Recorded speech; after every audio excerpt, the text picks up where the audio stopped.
So here's my personal story where I was the nurse who witnessed one of my patients taking the medication. So just to start off, this is to me, one of my most beautiful stories, one of my most beautiful, sacred, cherished memories that I've gotten to witness someone at the end of their life. To me, it's just so beautiful. I know it can seem crazy to say that, and most people would think that sounds, it was sad. There was sadness there, but in general, to witness the fact that I live in a state that someone can take back control of their life and their death, it was a proud moment for me and something I'll always, always remember. So this woman had decided to get this medication and then to come on hospice. So she got the end-of-life medication and then came onto hospice for her terminal cancer.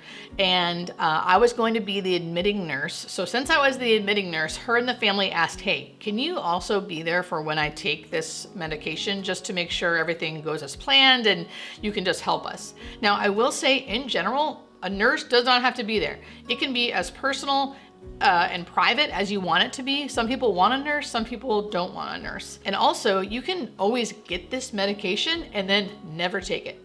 You can get this medication and hold on to it for 3 months, take it the next day, never take it. It's up to you. So this person did hold on to her medication for, I'd say, a month or so.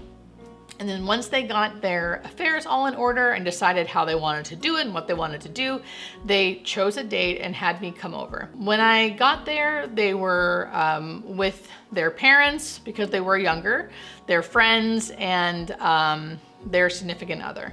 And they were watching home movies and laughing and talking and having a great time. And I was just there to observe and to help them whenever they needed. So they picked a time for her to take the anti-nausea medication, making sure she was ready and prepared, because once you take that medication, you usually have to take the end-of-life medication about an hour later. And again, you can stop, you don't ever have to take it. I've never experienced that where someone decided not to do it, but it's always a personal choice.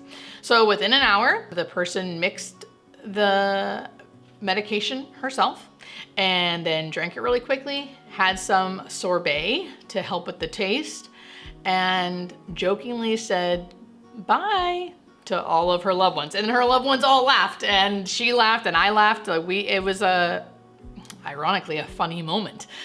She basically made a last joke before she fell asleep. After she said that, she laid down because you get really tired really quick. You fall asleep within 3 minutes.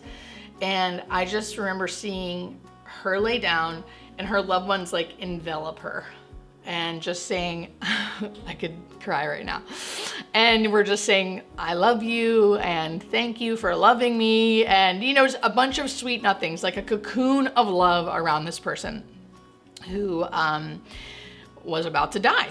And she went unconscious. For a moment, I will say, I thought she had already died. I thought she died very quickly because she wasn't breathing, her color changed, and I thought, man, that was quick. But then soon after, she took a really deep breath and started the actively dying phase. So she had changes in breathing, changes in skin color, fully unconscious, mouth open, eyes open. She looked just like someone who was actively dying. So it's like she drank the medication and then skipped all the transition and just started actively dying. She showed no signs of pain, very comfortable, and about 45 minutes later, her heart stopped and she did die very peacefully in her home with her loved ones. And like I said, it was one of the most beautiful things I had ever seen because there was so much love in that room. It was an honor. It was an honor. And again, like I said, I know this is a controversial topic and many people have many beliefs about it, but from my experience, I think it's a personal choice and everyone should have it. And from my experience, it's a comfortable, beautiful way to die. To me, from my experience, this should be available to everyone in every state. This should be a federal law. Now, if you want more information, don't forget to check out the description of the video. You'll find websites there. And don't forget to subscribe for more death and dying information.